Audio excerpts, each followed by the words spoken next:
जय भीम साथियों। जब डॉक्टर भीमराव अंबेडकर ने सारस्वत ब्राह्मण महिला डॉक्टर शारदा कबीर से शादी करने का फैसला किया, तो इससे उनके बेटे समेत परिवार वाले तो नाराज हुए ही, साथ ही महाराष्ट्र में माहौल तनावपूर्ण हो गया। ब्राह्मणों ने भी विरोध किया। उन्हें मंजूर नहीं था कि उच्चकालीन गृह मंत्री सरदार वल्लभ भाई पटेल को धड़ाधड़ तार भेजे जाने लगे कि वह इस विवाह को किसी भी हालत में रुकवाएं। Doctor Ambedkar life and mission में इसका विस्तार से वर्णन किया गया है। विस्तार टेलीग्राम भेज रही थी विरोधी। इस मुद्दे को अखबार के जरिए उछलने में लगे थे। पटेल के सामने उलझन भरी स्थिति थी। निजी मामला था। अब जानिए सरदार पटेल इस पर क्यों जला गए। उन्होंने इस पर जलते हुए पत्र में लिखा, how can I stop such nonsense. देश भर से रूढ़िवादी लोगों द्वारा जाति धर्म के नाम पर इस विवाह को रुकवाने की कोशिश सफल नहीं हो। हालांकि इससे पहले भी सुशिक्षित ब्राह्मण महिला ने डॉक्टर भीमराव से प्रभावित होकर उनसे शादी का प्रस्ताव रखा था, लेकिन तब डॉक्टर अंबेडकर ने उसे मना कर दिया था।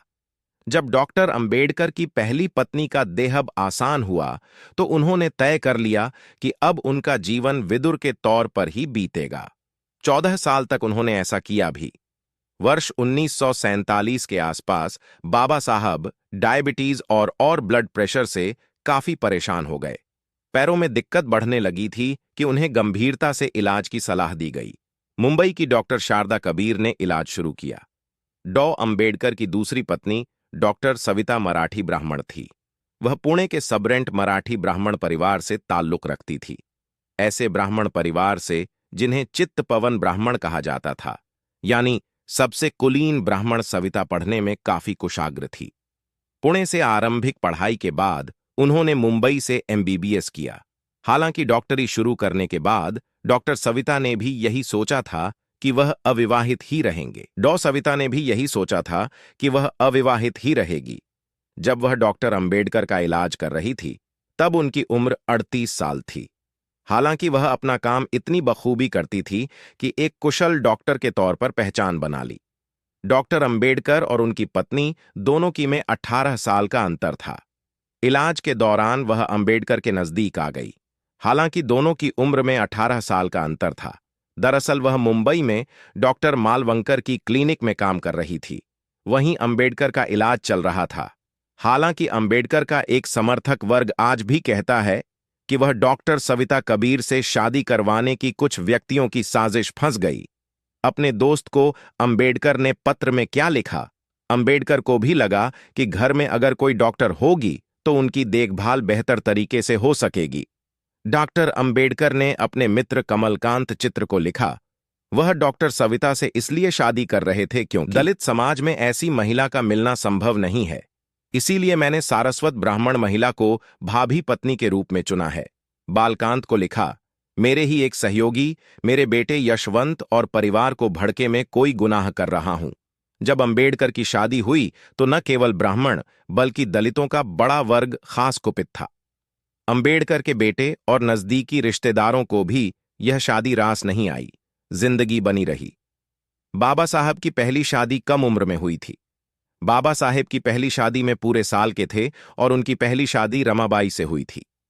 शादी के बाद अंबेडकर की पढ़ाई जारी रही। बार रजिस्ट्री की पढ़ाई करने के लिए वह इंग्लैंड जोर जोर से जुड़ गए। पहली पत्नी से 5 बच्चे हुए। केवल बड़े बेटे आयुष मंत्र ही लंबे समय जीवित रहे। बच्चे ज्यादा से ज्यादा पढ़ भी नहीं सके थे। यशवंत राव भी केवल मैट्रिक तक ही शिक्षा का सके थे। हालांकि बाद में यशवंत ने रिपब्लिकन पार्टी ऑफ इंडिया बने, विधायक भी बने। बाबा साहब काफी व्यस्त रहते थे।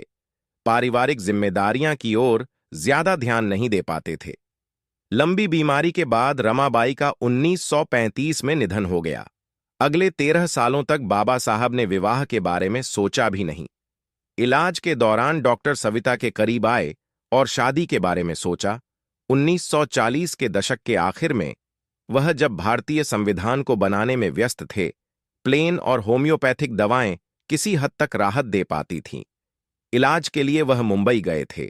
सलाह दी कि उन्हें अब ऐसे साथी की भी जरूरत है जो बल्कि मेडिकल ज्ञान वाला भी हो, ताकि उनकी केयर कर सके। इलाज के दौरान डॉक्टर अंबेडकर के नजदीक आ गई थी। डॉक्टर सविता इसके बाद कई तरह की बातें वीक आ गई थीं।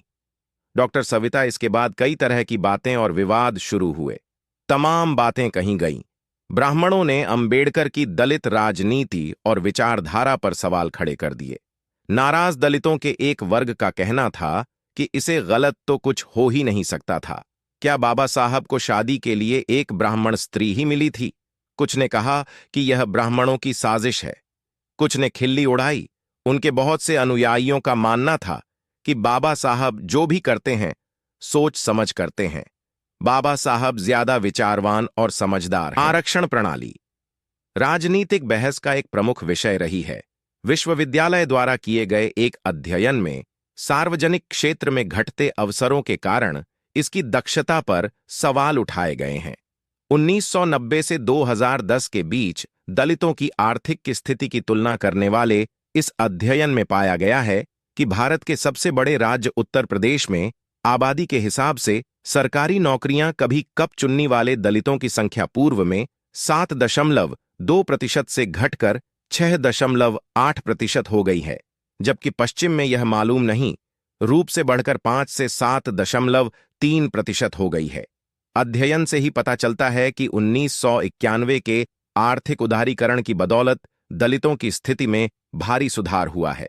बेहतर सजने संवरने, खाने पीने और चमारों में उपभोग के पैटर्न के अलावा दलितों में उद्यमिता में भी अभूतपूर्व वृद्धि हुई है। अगर यह वीडियो आप लोगों को अच्छा लगा तो वीडियो को शेयर और सब्सक्राइब करें।